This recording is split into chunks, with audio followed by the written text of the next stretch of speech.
gente! Eu aqui de novo, professora Lígia Donini de Direito Tributário. E hoje são, 30 de março de 2022. E vamos estudar as fontes do direito tributário. O que é uma fonte? Não é o nascedouro, da onde que nasce, não é isso? Fonte tem a ver com nascedouro, a fonte do rio, onde nasce o rio. Aqui também tem essa lógica da fonte, onde que nasce o direito tributário. Então tem tudo a ver com o princípio da legalidade. Por quê? Porque nós vamos falar com relação às normas do direito tributário. Então, assim, a classificação com relação às fontes, nós temos as fontes formais e as fontes materiais reais. O que acontece? Eu tenho a lei, essa lei que traz o fato gerador. Então, por exemplo, eu tenho a lei do IPVA e essa lei do IPVA que traz o fato gerador para pagar o IPVA, que é você ser proprietário de um veículo automotor, tá certo? O que acontece? Esse fato gerador aqui é a fonte material, a fonte real, a situação econômica que vai gerar você ter que pagar esse tributo em razão de uma lei.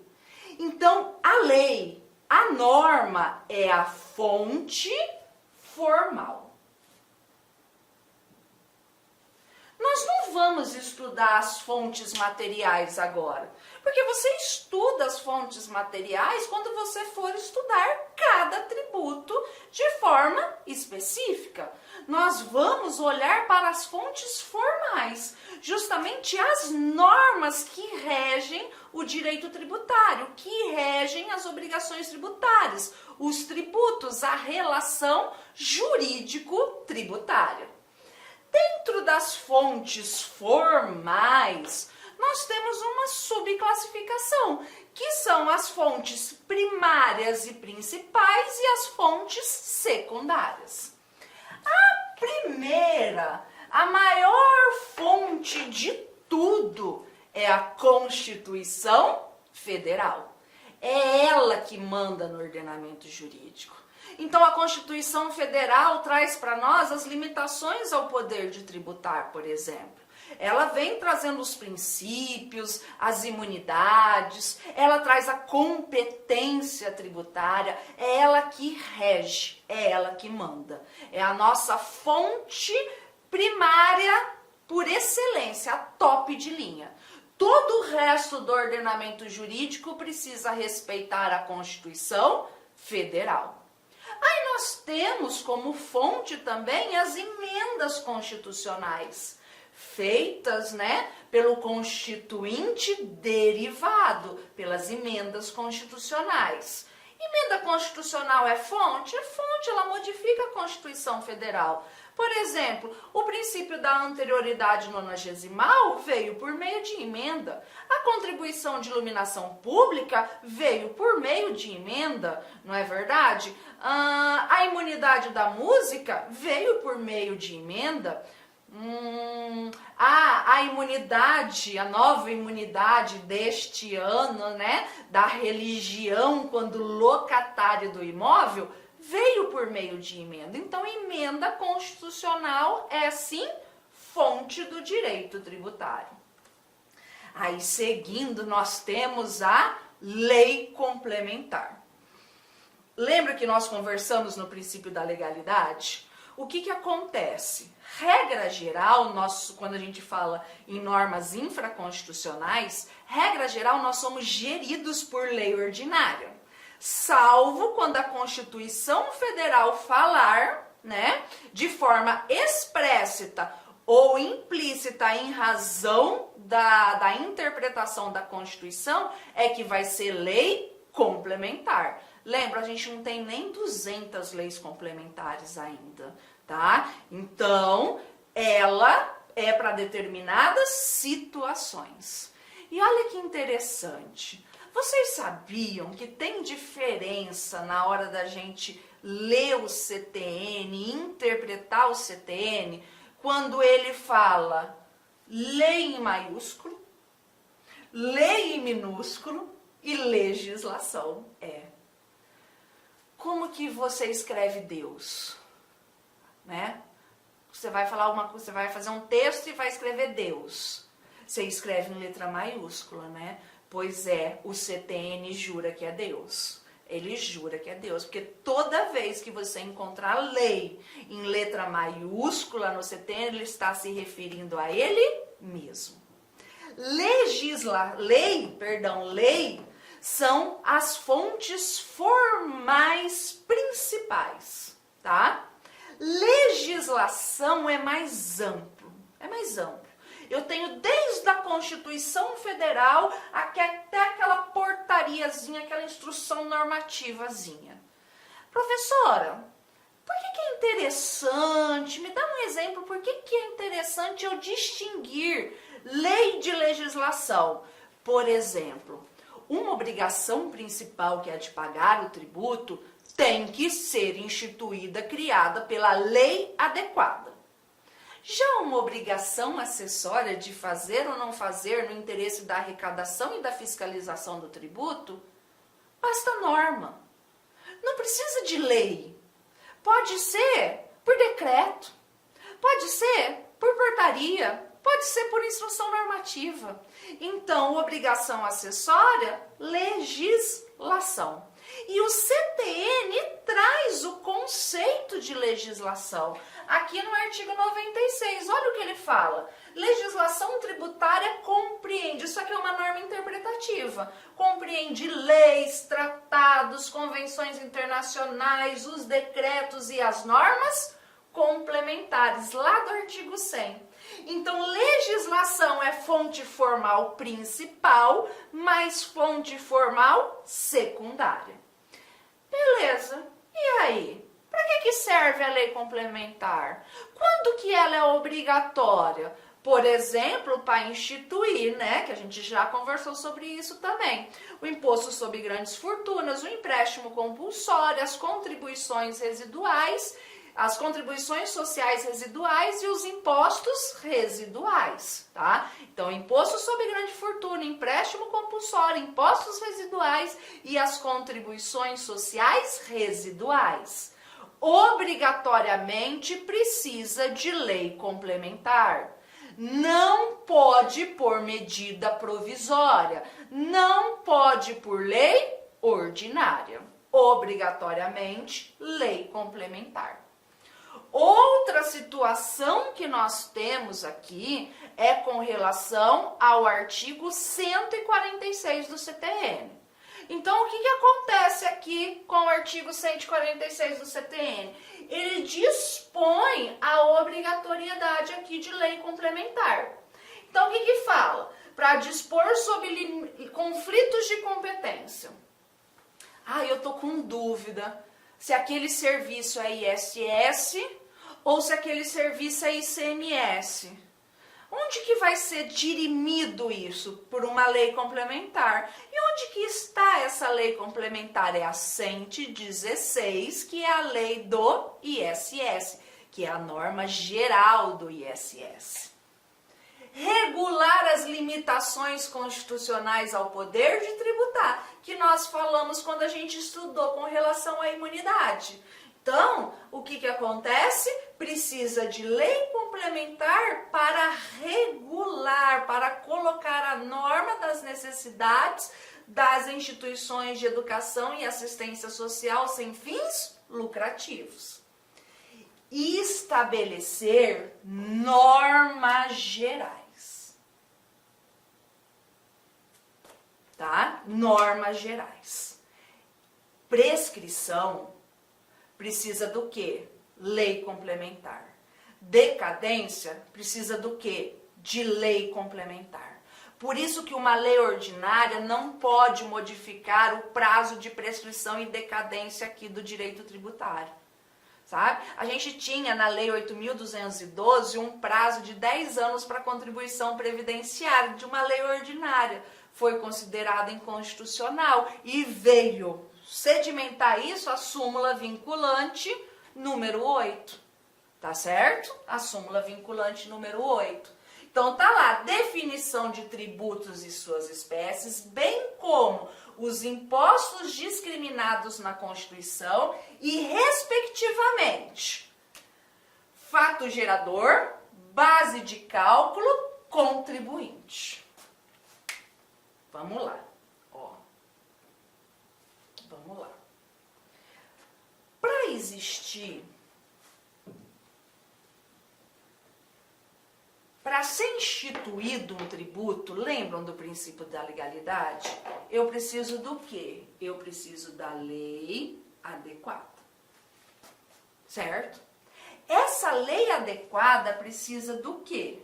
Precisa de fato gerador, mais sujeito passivo, mais base de cálculo e ou alíquota, mais multa. Lembram? Nossa primeira aula. Beleza. Só que a gente precisa do quê? De norma geral. Para reger isso daqui, a gente precisa de lei complementar em determinadas situações. Ó, fato gerador precisa de lei complementar, trazendo a norma geral. Por exemplo, qual é a lei complementar do IPTU? O CTM. Qual é a norma geral que traz o fato gerador do ISS? Né? O assente 16, que todo município tem que respeitar. Qual é a norma geral que traz o fato gerador do ICMS? A Lei Candir, que é uma lei complementar. Beleza. A norma precisa de um sujeito passivo. Sujeito passivo, eu tenho dois. Eu tenho o contribuinte e o responsável. Beleza? Contribuinte precisa de lei complementar para trazer a norma geral. Já o responsável, basta a lei ordinária. Basta a lei ordinária. Basta a lei ordinária. Não precisa de lei complementar. Vocês estão entendendo? Basta a lei ordinária. Pode por lei complementar? Pode. Pode por medida provisória? Pode. Mas lembram, né? Que no caso de lei complementar, não pode lei ordinária e não pode medida provisória, conforme eu falei para vocês na primeira aula. Beleza. Segundo o 146 da Constituição Federal, base de cálculo precisa do quê? De lei complementar. Já a alíquota não precisa. A alíquota não precisa. Basta lei ordinária. Pode por lei complementar? Pode, o mais não prejudica o menos. Pode por medida provisória? Pode, porque a medida provisória não é lei, mas tem força de lei ordinária. E multa? Precisa de uma lei complementar, uma norma nacional para multa? Não, não precisa. Basta lei ordinária. Então, pode por lei complementar? Pode. Pode por medida provisória? Pode. Tá? Então, muito cuidado, porque o que costuma aparecer nas provas? Costuma aparecer assim, ó. Já vou voltar aqui, peraí, tá? Antes de apagar, só para te dar 5 segundos para terminar de copiar. Mas, professor, eu posso pausar o filme? Eu sei, mas vamos lá. 1, 2, 3, 4, 5. Então, vou apagar. Ô, louca, você não tá ao vivo. Pois é, eu sei, né? Mas Você não está escutando a pessoa falando, não, a pessoa não terminei de copiar ainda, né? Não paga não. Isso sempre acontece. Então vamos lá. Ó, frisando porque isso cai bastante, tá, gente? Ó, lei complementar.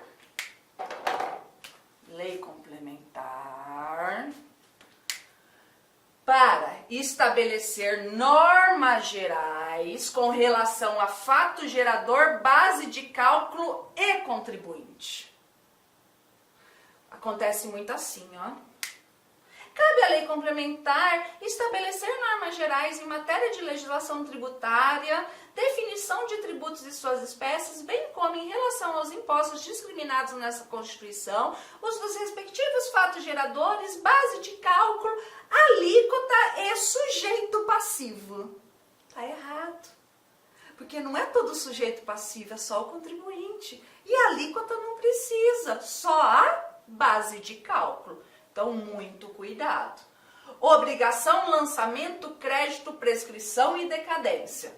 Com relação à cooperativa, atos mais benéficos para a cooperativa e também para auxiliar, né? Também para auxiliar as empresas, as microempresas, empresas de pequeno porte, que vem principalmente na Lei Complementar 123 do Simples Nacional.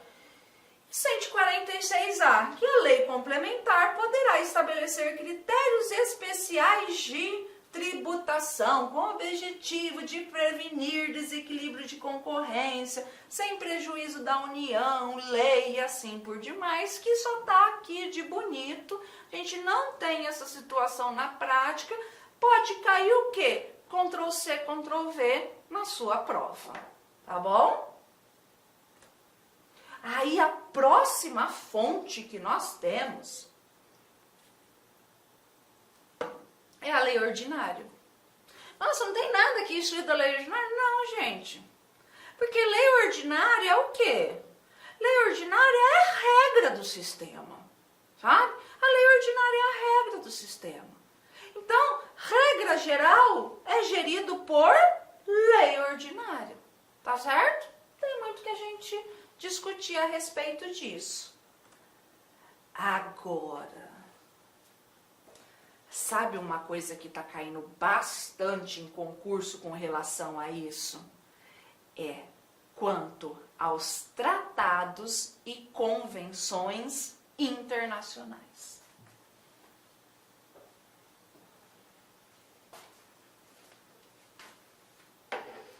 Com relação aos tratados e convenções internacionais. Quando eu estava na escola, na época do meu vestibular, no século passado, estava começando algo que se chamava globalização. Um fenômeno chamado de globalização. Então, assim, a gente estudou muito, porque ia cair na redação do vestibular da época que não era Enem, né? Então, se falava-se muito em globalização. E a gente ainda tem a globalização? Tem. A gente consegue ser uma ilha, viajar, assim, ficar sozinho? Não, a gente precisa do mundo e o mundo precisa da gente. Tá bom, a gente precisa mais deles do que eles da gente. Mas, enfim, tá? A gente tem que ter bom trato internacional. E para isso nós temos tratados internacionais. E como nós estamos diante de negociações de economia, por exemplo, os tratados tributários, eles são de extrema importância, tá? Eles são de extrema importância.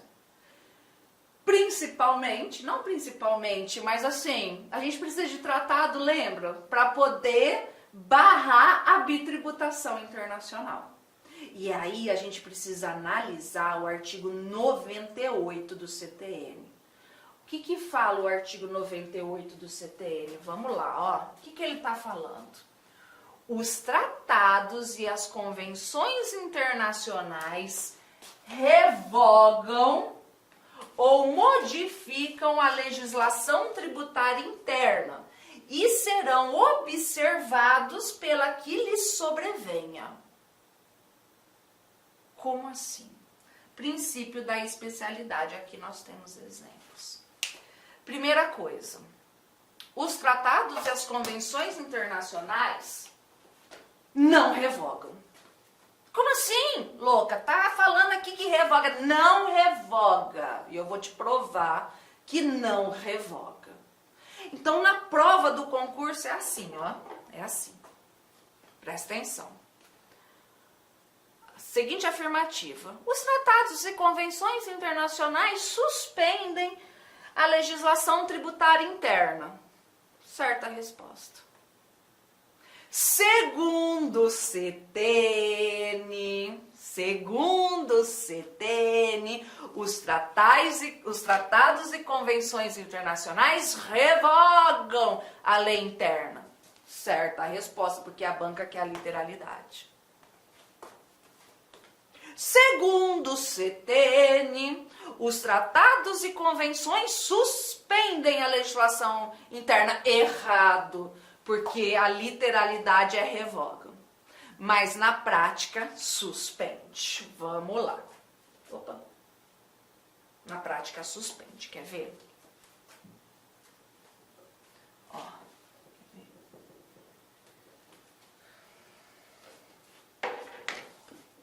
Vamos supor, eu não sei as alíquotas do IPI de cabeça não, tá, gente? Mas eu sei muita coisa que cabe na minha cabeça, mas nem tudo. Então vamos supor que a gente tenha, né? A gente tenha a lei do IPI que fala que a alíquota da industrialização da geladeira é de 10%. Beleza? Aí é feito um tratado entre Brasil, vou colocar aqui mais baixo, um tratado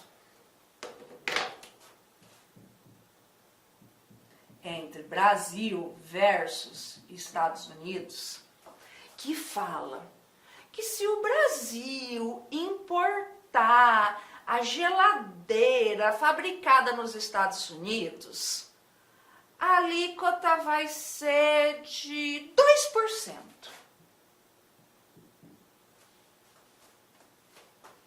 Qual prevalece? O tratado entre o Brasil e Estados Unidos ou a lei interna? O tratado. Beleza? O tratado. O que esse tratado faz com essa lei interna, com relação à importação de produto lá dos Estados Unidos? Suspende. Beleza? Suspende. Por quê? Se a gente falar que revoga e amanhã esse tratado for revogado, vai ficar um limbo jurídico. Vai ter que fazer uma lei específica para os Estados Unidos. Porque, lembram, a lei que revoga a lei revogadora não faz surgir a lei anteriormente revogada. Então, se isso aqui for revogado, morre. Não tem como ressuscitar.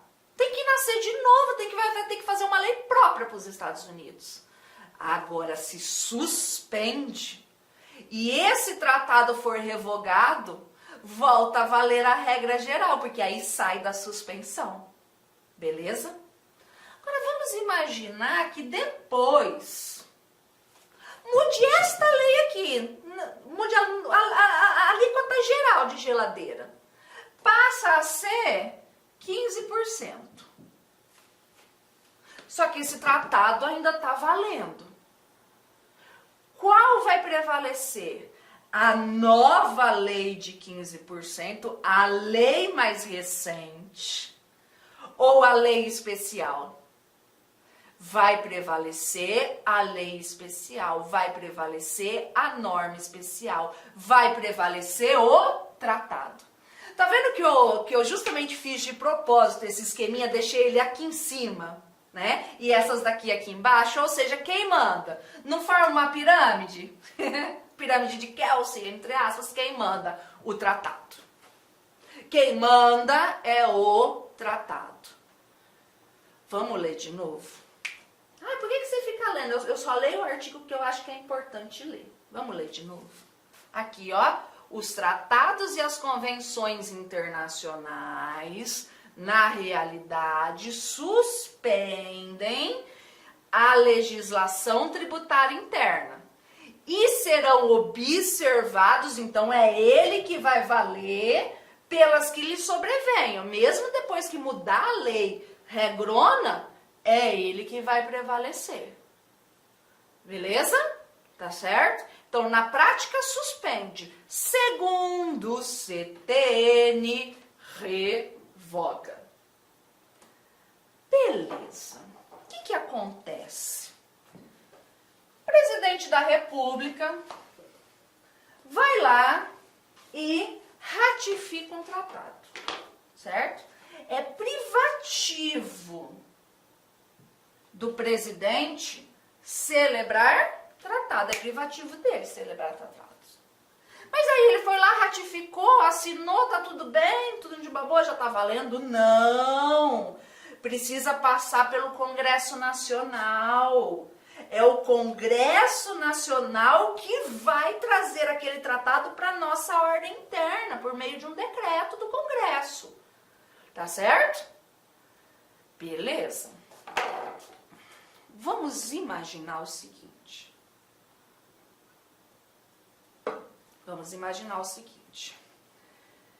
Que esse tratado de direito tributário... Não, é assim, ó, perdão, né? Qual é a força de um tratado? Ele tem força de emenda constitucional, ele tem força de lei complementar ou ele tem força de lei ordinária? Qual é a força de um tratado? Qual é a força de um tratado de direito tributário? Emenda constitucional, lei complementar ou lei ordinária? Certa resposta, lei ordinária. Lei ordinária. Mas, professora, e se esse tratado de direito tributário for recepcionado em cada casa do Congresso Nacional por 3/5, no quórum de emenda, ele vai ter força de emenda constitucional? Não. Mas ele foi recebido no quórum de emenda? Não vai. Mas a Constituição fala que vai. Tratado de direito humano. Somente os tratados de direitos humanos que forem recepcionados, ó, direitos humanos. Direitos humanos. Eu sei que direito tributário é muito mais importante que direitos humanos, mas de direitos humanos que forem aprovados no quórum de emenda, certo? Em cada casa do Congresso, em 2 turnos, por 3/5 dos votos respectivos dos membros, serão equivalentes à emenda constitucional. Então, gente, só o de tratados de direitos humanos pode ter essa possibilidade. O tratado de direito tributário, mesmo que passado por um quórum de emenda, não vai ter força de emenda, vai ter força de lei ordinária. Tá certo? Vai ter força de lei ordinária. Beleza, então, o tratado tem força de lei ordinária, lei complementar ou emenda constitucional? O tratado de direito tributário tem força de lei ordinária. Então tá. E para revogar esse tratado? Como é que é feito? Né? Como é que é feito? Apesar de discussões em contrário, que não vem ao caso eu ficar aqui gastando um tempão com vocês, se ele tem força de lei ordinária, ele vai poder ser revogado por uma lei ordinária. Então, se o Congresso fizer uma lei ordinária revogando aquele tratado, pode. Não tem problema nenhum, tá bom? Então, força de lei ordinária, revogada por meio de lei ordinária, sem precisar passar por trâmite internacional. A própria lei ordinária interna revoga. Tudo bem. Outra coisa que é de extrema importância. Vocês conhecem Betinha? Quem é Betinha? Betinha é para os íntimos. A Rainha Elizabeth. Lá da Inglaterra, Betinha. Quem é Betinha? Não sei se vocês sabem, vai ser bisa de Alice, da minha filha. Como assim, bisa de Alice? Sim, bisa de Alice. Sabe por quê? Porque a Alice... Aqui a Alice. A Alice vai casar com o George. Alice vai casar com o George. Eu já profetizei isso. Eu sei que vocês estão pensando, é louca. Vocês vão ver daqui uns anos. Existe uma poupança chá de coxa do George. A Alice vai fazer tudo que a sogra dela fez para conquistar. Tem todo um script já planejado. Betinha bisa de Alice. Mas por que tudo isso, professora? Pelo seguinte, gente. Lá na Inglaterra, na Grã-Bretanha, nós temos a figura da rainha, que é chefe de Estado, e nós temos a figura do primeiro-ministro, que é chefe de governo. Se aqui fosse da mesma forma, seria assim, ó. Rei, chefe de Estado da nação do Brasil. Primeiro-ministro, chefe de governo, chefe do poder executivo, chefe da União. Vocês estão entendendo? Beleza? Aí o que acontece? Acontece o seguinte, ó. Que nós não temos essa distinção. O presidente da República, ele é, o presidente da República, ele é tanto chefe de Estado, chefe da nação brasileira, quanto chefe de governo, chefe do Poder Executivo, chefe da União. Tudo bem? Certo? Ora, ele atua como chefe de Estado, ora, ele atua como chefe de governo. Uma mesma pessoa com duas funções. Ótimo. Será que o presidente da República tem o poder de ratificar um tratado, trazendo, por exemplo, isenções de tributo dos estados, de tributos dos municípios? Será que o presidente da República, carinhosamente eu chamo ele de Bozinho, Na época de Dilma era Dilminha, na época de Lula era Lulinha. Então, carinhosamente eu chamo de Bozinho. Será que ele pode ir lá, ratificar um tratado, trazendo isenção de um ICMS? Ó que louco. Não pode, professora, porque isso é uma isenção heterônoma. A União não pode legislar com relação, às isenções dos estados, do Distrito Federal e dos municípios. Calma lá. A União não pode. Mas Bozinho não está lá representando a União.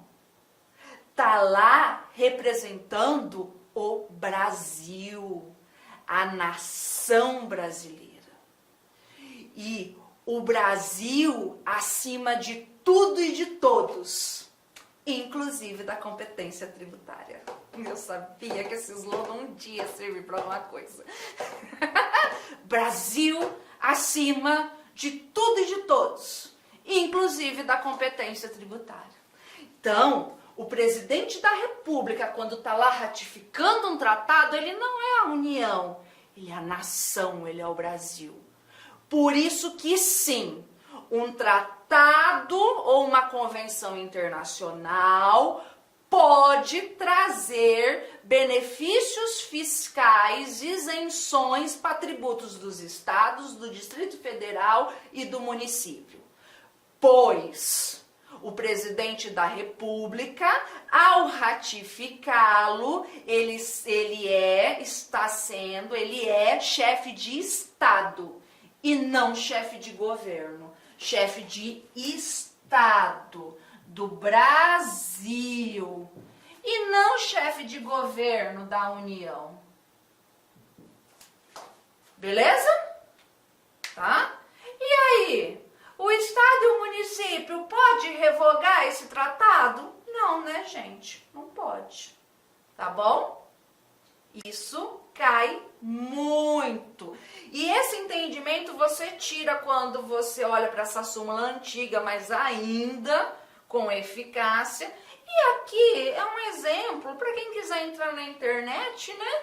E dar uma olhada como funciona. Tá vendo que tá trazendo benefício para tributos municipais? Aqui que legal. Quem quiser entra na internet e olha lá, tá? Então, não se esqueça, chefe de Estado. Olá, meus amigos, minhas amigas, eu sou o professor Lac e inicialmente eu quero pedir licenças, pois interrompi os seus estudos. Mas essa videoaula é uma videoaula demonstrativa do nosso querido site Lac Concursos para você conhecer a nossa metodologia, conhecer os nossos mestres, para você se inteirar mais sobre o nosso produto. Eu sou o professor Lac, especialista em concursos públicos, já fui aprovado apenas em 2022 em 9 concursos públicos, estou aqui para te ajudar. Inclusive, um desses concursos que eu fui aprovado foi exatamente esse concurso de fiscal de tributos do município de Poconé, que ocorreu, salvo engano, em maio de 2022. Eu fui aprovado em segundo lugar, não tomei posse, não preencheu quantidade de vagas, aí teve bastante inscrito no concurso, e agora realizar outro concurso. Mas, galera, é o seguinte, você quer passar no concurso, mas passar de verdade, sem auto-engano, venha, faça o nosso curso, se matricule, cumpra as nossas orientações pedagógicas, que eu tenho certeza absoluta que você vai ser aprovado. Aliás, eu não posso falar isso, mas eu tenho certeza que você vai fazer uma excelente prova, vai ser um divisor de águas, tudo bem? Então vem comigo, vem estudar comigo, professor Lac. Forte abraço, fique com Deus. Tchau, tchau.